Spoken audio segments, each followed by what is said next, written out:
1장 15절서부터 22절까지 말씀드리겠습니다.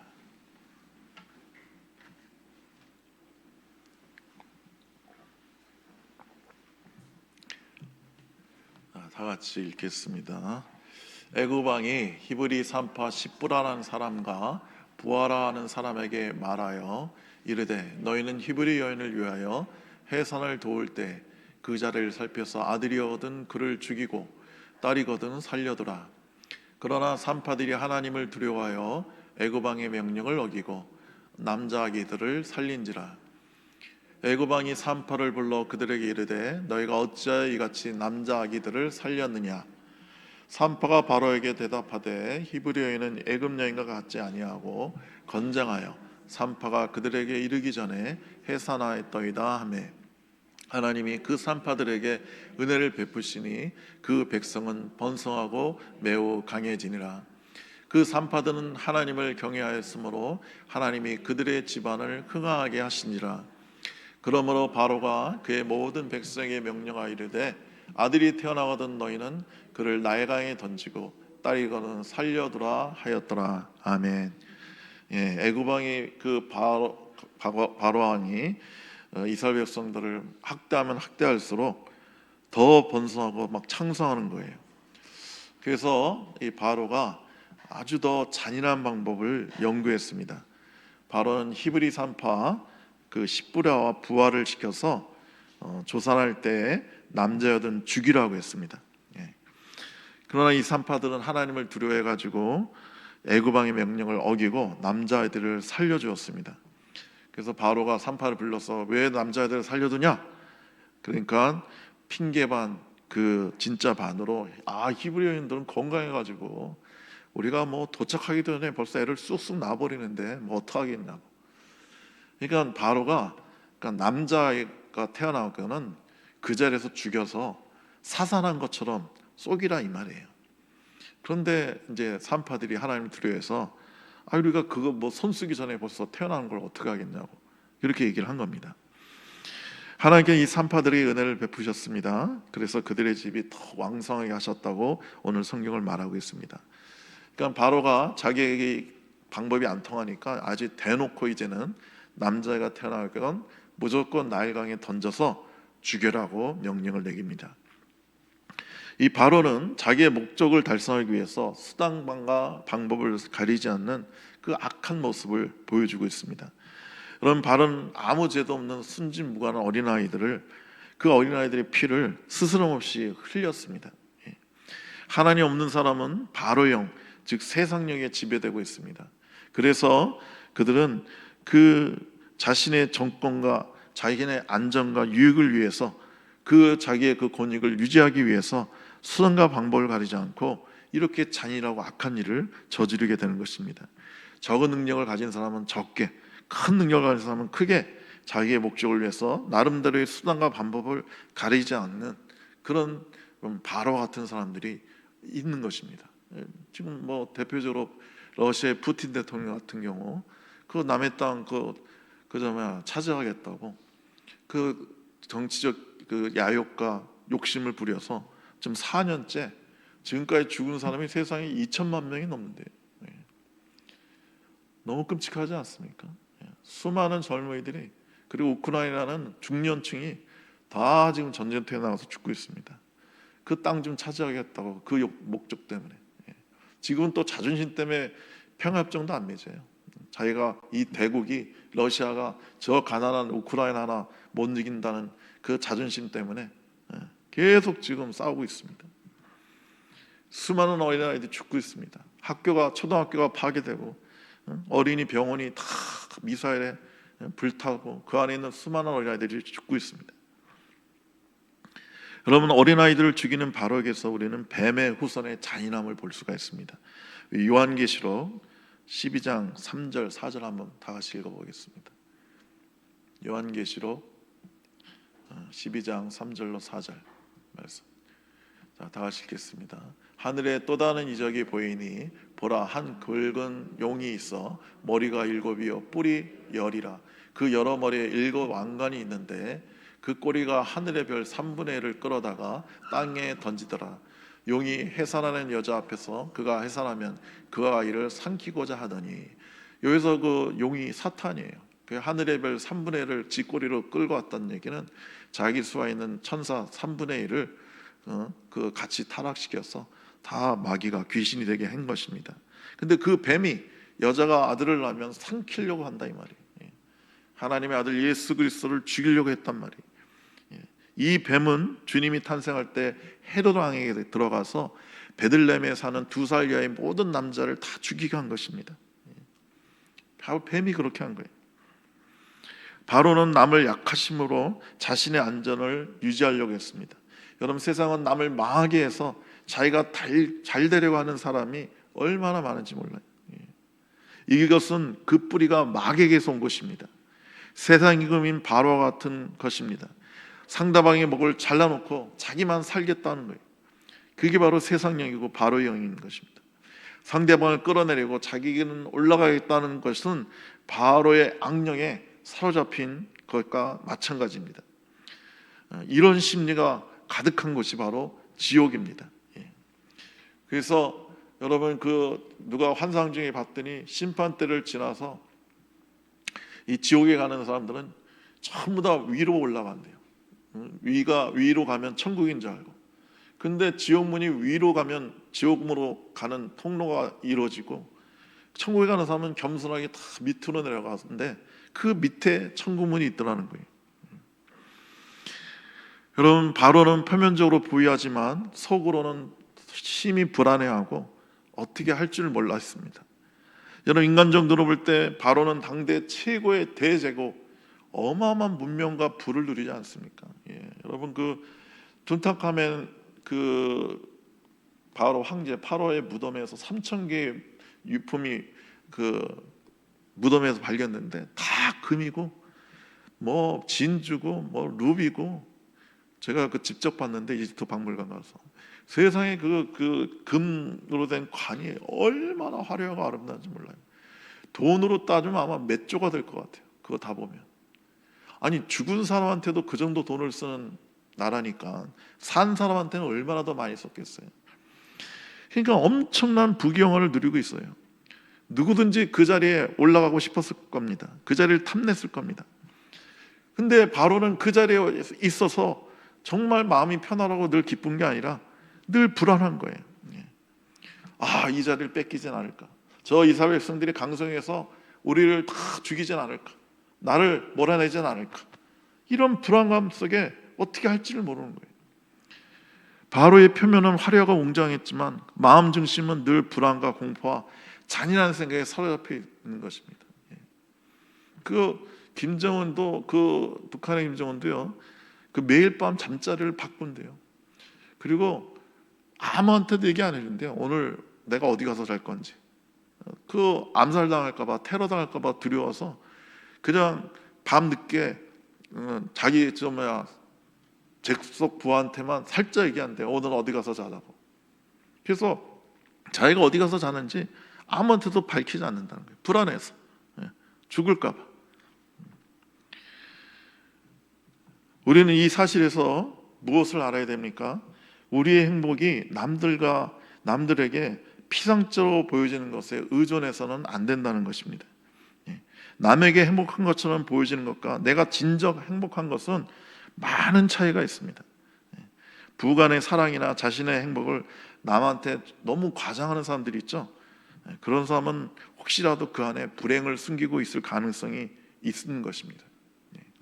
어떤 사람이 너무 우울해서 정신과 의사를 찾아가지고, 선생님, 내가 정말 너무 우울해서 죽고 싶습니다. 너무 고통스럽습니다. 나 좀 도와달라고. 그러니까 정신과 의사가 이런저런 얘기하다가 마침 저 시내에 유명한 개그맨이 와서 코미디 쇼를 하는데 엄청 재밌고 막 사람들이 다 박장대소 하고 웃는다고 하니까 선생님 한번 거기 한번 가보시라고. 그랬더니 그 환자가 뭐라냐면, 내가 바로 그 개그맨이라는 거예요. 내가 바로 그 코미디 쇼 하는 주인공이라는 거예요. 남들 보기엔 너무너무 재밌는 사람인데 본인은 우울증이 어떻게 할지를 모르는 거예요. 죽고 싶다는 거예요. 히브리 3파는 바로의 명을 순종하지 않았습니다. 본문 17절에 보니까 히브리 산파가 하나님을 두려워 애굽 왕의 명을 어기고 남자들을 살린지라 했습니다. 여러분, 막 그 바로가 강제 노동을 막 어마어마하게 힘든 노동을 시켰죠. 왜 노동을 시켜요? 그러니까 힘든 노동을 시켜서 이제 집에 가가지고 부인하고 잠자리를 할 수 없게 만드는 거예요. 너무너무 피곤하고 힘든데 무슨 잠자리를 하겠어요. 그래서 어떻게든지 그 출산율을 줄여보려고 했던 거예요. 근데 성경을 보니까 그 계략이 실패했어요. 왜냐하면 이스라엘에서는 더 많아요. 인구가 팍팍팍 늘어나는 거예요. 그러니까 바로가 그 이스라엘 히브리 산파를 불러내가지고 남자가 태어나는 거면 사살났다고 하면서 죽여라, 이렇게 명령한 거예요. 히브리 산파 이름이 십브라와 부하였습니다. 그런데도 이 산파들은 순종하지 않았는데, 여러분, 그 이스라엘 민족이 굉장히 숫자가 많았는데 산파가 딱 2명이진 않았겠죠. 훨씬 더 많았을 겁니다. 근데 이 2명만 얘기한 걸 봐서는 이 두 산파가 모든 그 히브리 산파들의 대표이자 관리자였을 겁니다. 그러니까 책임자들만 불렀겠죠. 당시 산파라는 직업은 여성이 할 수 있는 몇 안 되는 직업 중에 하나였습니다. 고대 애굽에서는, 이집트에서는 상당히 존경받는 직업이었다고 해요. 더 나아가 남성 중적인 사회적 배경에 이 기록된 어떤 이 성경은 여자들의 이름을 거의 잘 기록도 안 한단 말이죠. 그냥 여인들이 썼더라 이렇게 얘기하지. 그런데 이름을 딱 적었다는 것은 그 당시에 아주 유명하고 존경받는 아주 성공한 히브리 여성으로 애굽에서 엄청나게 그 이름이 떨쳐져 있는 그런 사람이었을 것입니다. 근데 그들에게 내려진 그 명령은 너무 잔인하죠. 산모, 이 조산소, 그 산모들의 역할이 뭡니까? 갓난아기가 잘 나오도록 유도를 하고, 나오면 탯줄을 달라주고 목욕을 시키고 소금으로 몸을 발라서, 이제 당시에 그게 소독 방법이죠. 소금으로 피부를 물러주고 포대기를 싸주어서 인간의 생명을 돌보는 그런 산파에서 오히려 생명을 해치는 죽음의 하수인이 되라는 그런 끔찍한 명령을 내린 거예요. 여러분, 이런 악한 명령은 그것이 왕이라 할지라도, 합법적인 정부에서 내린 명령이라 할지라도 하나님의 계명에 충돌되면, 정면 충돌되면 순종할 수가 없는 겁니다. 여러분, 일제강점기에 신사참배하라고 국가에서 막 명령을 내렸죠. 그건 순종할 수가 없는 거예요. 여러분, 부모가 자식에게 도둑질을 하라고 시키면 그건 순종해서는 안 되는 겁니다.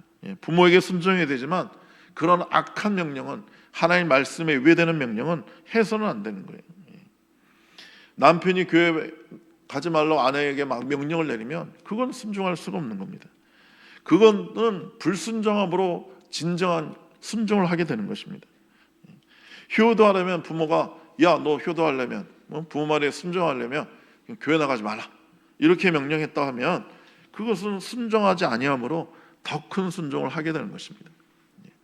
사무엘상 19장에 보면 사울이 그 요나단과 대화를 나누는데 사울의 왕이 다윗을 죽이라고 그러죠. 그러니까 요나단이 순종하지 않습니다.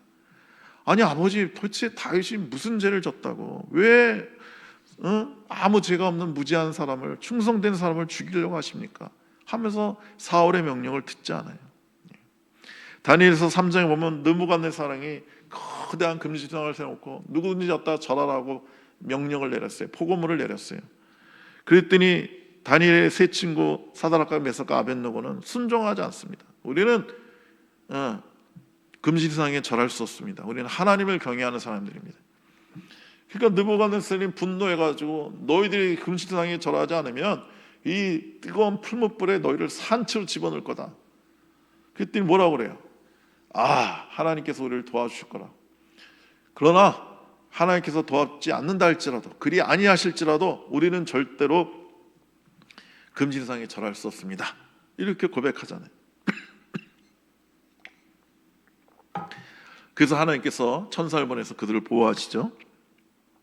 사도행전 4장 19절에 보면 베드로가 하나님 앞에서 너희 말 듣는 것이 옳은가, 하나님 말씀 듣는 것이 옳은가 판단하라고 사내들인 공회 앞에서 담대하게 외칩니다. 그들이 무섭게 명령을 내려도, 다시는 전도하지 말라고 그래도 베드로는 당당하게 거역하면서 불순종하면서 너희들의 말을 듣는 것이 그것이 하나님 말씀을 듣는 것보다 더 중요하지 않다, 이렇게 선포한단 말이죠. 잠언 29장 25절에 사람을 두려워하면 올무에 걸리게 되거니와 여호와를 의지하는 자는 안전하리라고 말씀하고 계십니다. 근데 이 산파들의 순종은 조금 불완전했죠. 바로가 그런 명령을 내릴 때 당당하게 사드락과 메삭과 아벳느고처럼 우리는 하나님을 경외하기 때문에 그런 악한 명령은 순종할 수 없습니다. 그런 잔인한 짓은 할 수 없습니다. 정정당당하게 말했어야 되죠. 그런데 그들은 하나님께 중심에선 순종했지만 바로에게 말할 때 히브리어에는 건강해서 우리가 도착하기 전에 애를 벌써 낳아버렸다고 핑계를 꾸며댔습니다. 그게 어떻게 보면 약간 온전히 순종하지 않고 약간 좀 비겁하게 변명을 한 거죠. 그런데도 하나님은 이 산파들을 축복하셨습니다. 여러분, 우리가 하나님께 불완전하게 순종해도 하나님은 우리의 중심으로 순종만 하면 축복해 주십니다. 산파들이 바로에게 한 말은 분명히 약간의 거짓말이 말이 안 되잖아요. 어떻게 모든 산파가 도착하기 전에 애를 다 낳았다는 게 말이 안 되잖아요. 그럼에도 불구하고 하나님은 약간의 것이 섞여 있어도 축복하셨습니다. 하나님은 우리를 살피실 때 꼭 잘잘못을 따라서 매정하게 정확하게 재판하시는 분이 아니에요. 우리의 중심을 보고 우리의 중심이 주님을 향해 있으면 그거 하나 보고 축복하십니다. 하나님, 우리 중심이 그리스도 안에 있으면 큰 죄는 용서하시고 조그마한 충성은 반드시 갚아주십니다. 하나님은 자기 백성에게 베푼 은혜에 대해서 반드시 보답해 주십니다. 산파들이 남자아이들을 살려줬기 때문에 하나님은 그 집을 왕성하게 하셨다고 오늘 성경은 말하고 있습니다. 사람은 온수 갚는 일에 민감하지만 하나님은 은혜 갚는 일에 민감하십니다. 여름 여리고성을 정탐하라고 두 정탐꾼을 보냈더니 그 발각이 됐어요. 그랬더니 기생라, 창녀예요. 기생이라고 우리 번역했지만 원래는 창녀예요. 아주 비도덕적으로 사는 여자죠. 그 창녀 라합이 두 정탐꾼을 숨겨주고 살려 보내줬어요. 그랬더니 하나님께서 그 라합과 온 집안을 다 살려주지 않습니까? 그녀가 비록 비도덕적으로 비인륜적으로 그렇게 먹고 사는 여자지만 하나님은 그 주의 종 2명을 살려줬다는 그거 하나 보시고 그의 온 집을 살려주시고, 여러분, 그 라합의 자손 중에 바로 예수님이 태어나게 하셨어요. 엄청난 은혜가 그게 주어진 것입니다.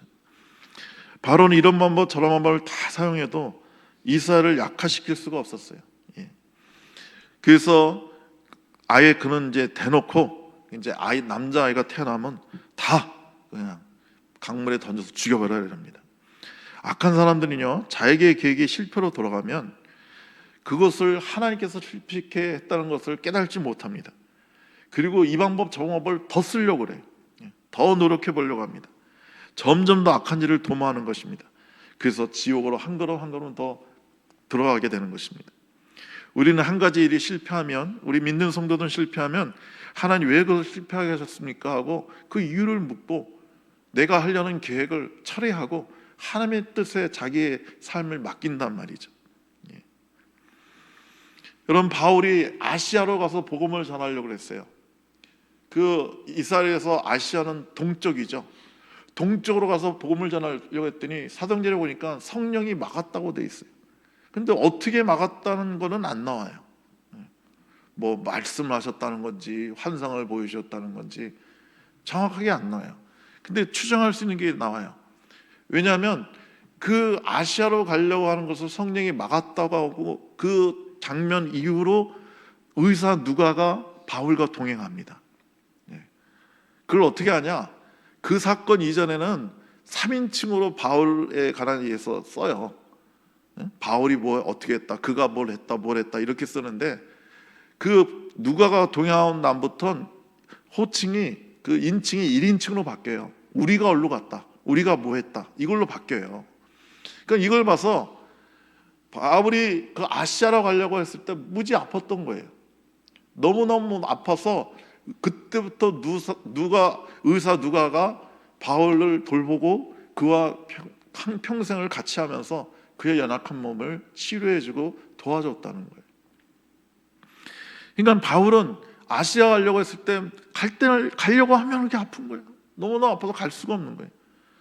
그래서 하나님께 물어봤겠죠. 하나님, 왜 이렇게 제가 아픕니까? 그랬더니 하나님이 아시아로 가지 말고 서쪽, 동쪽 가지 말고 서쪽 로마로 가라, 이렇게 말씀해 주셔서 그는 로마로 갑니다. 그럼 바로 영을 받은 사람은요, 한 가지 일에 실패하면 그 실패를 통해 더 마음이 가난해지고 강팍해집니다. 하나님께 대하여 불평합니다. 멸망의 백성은 한 가지 실패할 때마다 한 걸음 더 지옥으로 가는 길을 계획하고 고안해냅니다. 그러나 주 안에 있는 성도들은 한 가지 실패할 때마다 감사의 벽들을 하나씩 더 쌓아 올립니다. 그리고 천국을 가는 방주를 올라타고 천국을 향해 가게 되는 것입니다.